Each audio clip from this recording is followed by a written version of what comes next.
Now here what we're doing is we're taking a section of that GI tract and we're going to be looking at the different layers and the histology that's going to be involved with it. So when we look at this large tube, remember the digestive tract is just a long muscular tube that the food is going to travel through as it goes through its different stages of digestion and then elimination. The space that we have down the very center we just refer to as the lumen.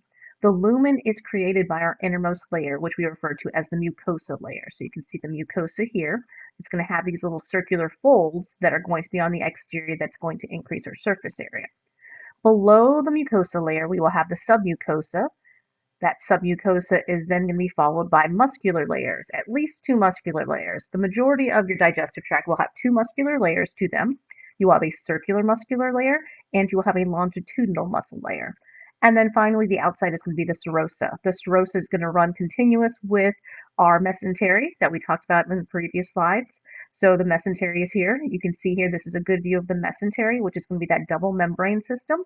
And you can see it's a great place for arteries and veins to grow through so that they can connect all the different digestive organs to each other with a blood supply and nerve pathways. Let's look specifically at the mucosa. So here's a very close-up look at the mucosa. Here we can see our circular fold that's going to be increasing our surface area. So as the food product is passing through that area, they're going to be coming in contact with more of this membrane surface. On that circular fold, you're also going to have these little finger-like projections. These finger-like projections are referred to as villi. The villi are also going to be increasing our surface area. So more surface area means you're able to secrete more things more efficiently. You're able to absorb things more efficiently across this area as well. That mucosa is, of course, going to have an epithelial layer on the outside, which we refer to as mucosal epithelium. It is mucosal epithelium, so we are going to be secreting mucus in our glands that are going to be found in here. And then we're going to have different layers to that mucosa. So we have the lamina propria, which is going to be underneath here. And then we will have the muscularis mucosa, which is going to have that little muscular layer there. Next, after that, we're going to have our submucosa. The submucosa is going to be a very busy area because it's going to have your active blood supply with your arteries and veins running through it. You're also going to have your nerve plexuses that are running through it. And you're going to have glands that are going to be secreting things outward here that are embedded within it, but glands are always associated with the epithelium. And then you're even going to have capillary beds and a specialized lymphatic vessel, which is called the lacteal over here. So the lacteal is going to be running in the center of that capillary bed, and then you can see it's running from this larger lymphatic vessel that's down here. Below that submucosa layer are going to be at least two distinctive muscular layers that are running in different directions. So this first one we have is going to be the circular muscular layer, and then you will have the longitudinal muscular layer that's going to be outside of that, more superficial. Notice in between each, we're going to have to innervate both of these muscle layers, so you're going to have nerve plexuses that are going to run through. So we have the myenteric muscle plexus here, and then you have the submucosal neural plexus as well. Those nerves are going to be controlling all the different things that are happening in those layers. And then, of course, the outermost layer, which is going to be the serosa layer, running continuous with the mesentery, which is going to be holding everything in place. Now, that digestive tract is going to be a muscular tube that is going to be pushing food products throughout the entire GI tract. Because of that, we have some motility that is going to be happening. Since this is a muscular tube, it's going to be pushing food and its different stages throughout the whole digestive tract. So we can see here in this diagram, we have the longitudinal layer, and that's going to be more superficial, and then the circular layer. We want to squeeze what is called a bolus at this point through the digestive tract to go along the length of it. So we're trying to go from the mouth all the way down to the anus eventually as we go through that complete tract.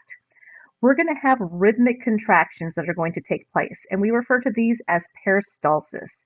So peristalsis is when you have waves of muscular contractions that are moving that bolus along the whole length of it. The circular muscles that are going to be behind it are going to contract, and then the muscles ahead are going to relax. Then the longitudinal muscles that are before it are going to contract, shortening those segments. So you have this very rhythmic contraction cycle that's going to happen that's going to squeeze that bolus through, kind of like you're trying to squeeze the end of a toothpaste tube to get all the toothpaste out. That's because we have segmentation. Segmentation is when we have cycles of contractions that are going to churn and fragment the bolus, which help us to also mix the contents with different intestinal secretions. That doesn't necessarily follow a set pattern with it, but doesn't also push the materials in one direction. That segmentation is just a way of churning. So you have that churning that's happening, but you also have that peristalsis, which is going to be that muscular wave that is going to be directional in nature. So here you can see in the video where you're going to have different segments that are going to be squeezing and moving things around, but the bolus is going to be squished through that with that peristalsis, so you have that directional movement that you're able to push the bolus through. So that one-way directional movement is caused by the peristalsis. But the whole thing kind of wiggling and churning things around, that's going to be referred to as segmentation. Let's move to the beginning of our digestive tract. So first we are going to have that ingestion where we're putting our food into our mouth. The mouth we can also refer to as the oral cavity or your buccal cavity. You will need to be able to label the things that I have highlighted in yellow in here for all the different structures that are going to be associated with our buccal cavity. Now, in terms of our oral cavity, we have a number of different functions that are going to occur. First of which, sensory analysis. So before you are going to swallow your food, you're going to analyze what food it is that's going to be in there. Two, you're going to have mechanical digestion. So your teeth, tongue, and your palate surfaces are all going to allow you to break those larger pieces into smaller pieces of food. Three, you're going to have lubrication. You are going to use mucus and saliva that's going to secrete from your buccal cavity to mix with that food that's going to be in there to create your bolus. And number four, you're going to have a tiny bit of chemical digestion that's going to happen specifically to carbohydrates, a little bit to lipids based on the salivary glands secreting their saliva that has enzymes in it specific to that, but you don't do any protein digestion in your mouth. If you ever chewed on a piece of steak, you will chew on that, and it doesn't matter how much you chew, that steak is going to get smaller pieces of steak, but you're not going to break it down into amino acids. But if you take like a saltine cracker and you chew on it and you just let it sit in your mouth, eventually it will just completely dissolve because the enzymes in your saliva can break down carbohydrates. Now, looking at the oral mucosa, that's going to be the whole lining of the oral cavity. It's going to be made of that squamous epithelium, but there's stratified layers of it. And you're going to have mucosa specifically in your cheeks that are supported also by pads of fat and muscles that are going to be in there. So those are all going to be structures that are going to help us. The tongue is a very muscular organ, and it's going to mechanically move, compress, abrade, and distort all the food that's in there and manipulating it, moving it around so that you can chew things. It's going to have you do sensory analysis with your tongue and your taste receptors. And then you're also going to secrete some different mucins and enzymes with it as well. You are not going to have to know the very specific parts of the different parts of the tongue right now. But I do want to focus on our salivary glands. So you can see here, these are our major salivary glands. So we have this really large one that is our parotid gland that's going to be kind of right in front of your ears. You have a sublingual gland. Sublingual is under your tongue. And then you have a submandibular gland as well. All of these will have ducts at the end of them so that it's going to produce the saliva in here, and then we're going to squeeze that saliva through, and it's going to empty into our oral cavity. Now, if you've ever had the thing where you've had saliva like shoot out of your mouth, well, notice that you have different muscles and structures around it. When those muscles squeeze on those glands, you get a lot of pressure pushing that saliva out, which can cause it to basically squirt outward. But our salivary glands are going to give us those different enzymes that will help us to break down things specifically like for carbohydrates. The salivary glands themselves are going to produce about 1 to 1.5 liters a day of that saliva. Saliva is going to be mostly water, but you're also going to have other things that are going to be in it as well. Saliva is really important for cleaning your oral surfaces and flushing them out, moistening and lubricating your food, and it's going to try to keep your pH stable. Around a 7.0 is what we're looking for.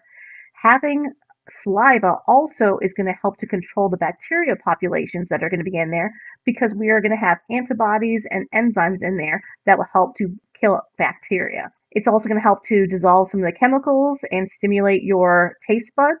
So the food that comes in has to be dissolved within a substance in order for your taste receptors to actually pick them up. So the saliva is going to allow for that. And the enzyme in particular that they have is referred to as salivary amylase. Salivary amylase helps to break down starches. Lipids are going to be broken down by lingual lipase, which is going to be another enzyme. So while you're secreting all of that saliva, you're using your tongue to move all of that saliva around, manipulate the food as you're chewing it and going through mastication. That bolus that you have chewed up in your buccal cavity is now going to need to go in through the rest of the digestive tract in order for us to process it. So we are going to take from the oral cavity or the buccal cavity, we're going to move that into our pharynx, and from our pharynx we go into our esophagus and then eventually into our stomach.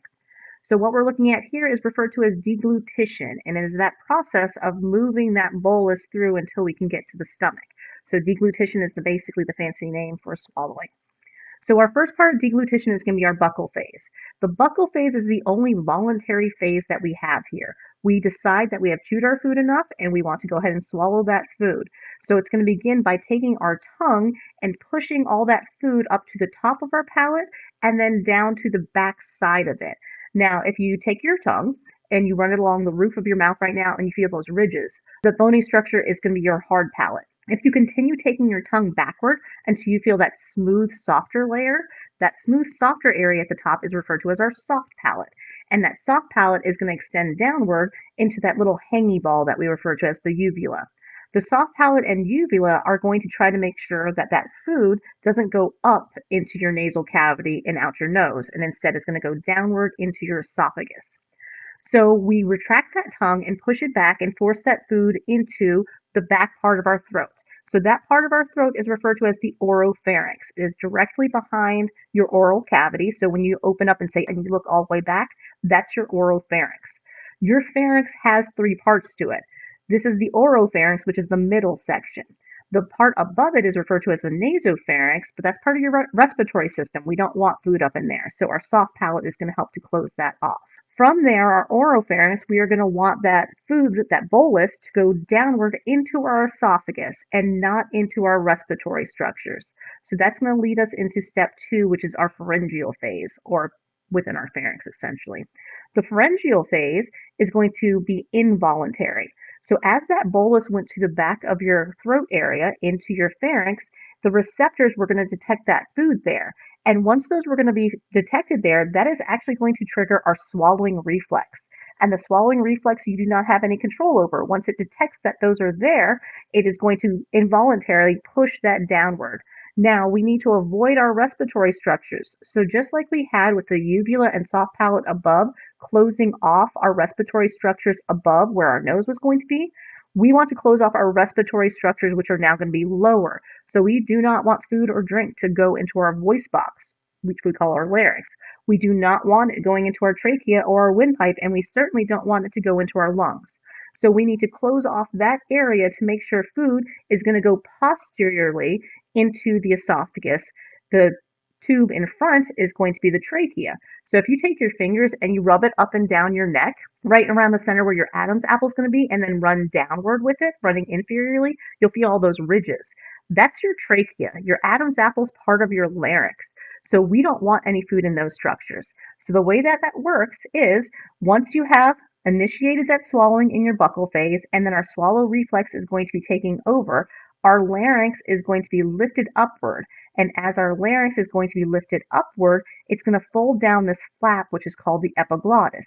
Epiglottis, because the hole at the top here is referred to as the glottis. So this is on top of the glottis. We're going to cover up the glottis because that's the beginning of our larynx. And as we cover that up, the bolus is going to be forced behind the breathing structures into the esophagus that's going to be behind it. So again, our respiratory structures with our nasopharynx up here, and then down here with our larynx that leads eventually to our lungs, we're trying to close that off so food and drink are not going to go to it. After our pharyngeal phase, we're going to continue with our esophageal phase. The esophageal phase is also going to be involuntary.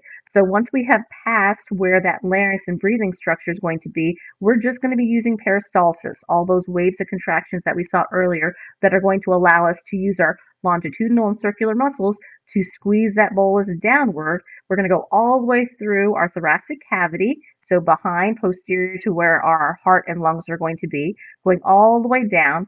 We actually pass through the diaphragm because there's a little opening for it where we have the esophagus running through, and then we're going to deposit that bolus into the stomach. In order to do that, we have to open the sphincter muscle. So we have this sphincter muscle that is going to be the lower esophageal sphincter. So right at the end of the esophagus, at that meeting place between the stomach and the LES, is where you're going to have to open that up, and that's triggered by the bolus coming in, and pressure receptors opening this up, and then we drop the food into the stomach. The LES will then close up behind it to make sure that the contents in the stomach stay inside the stomach and don't go upward into the esophagus.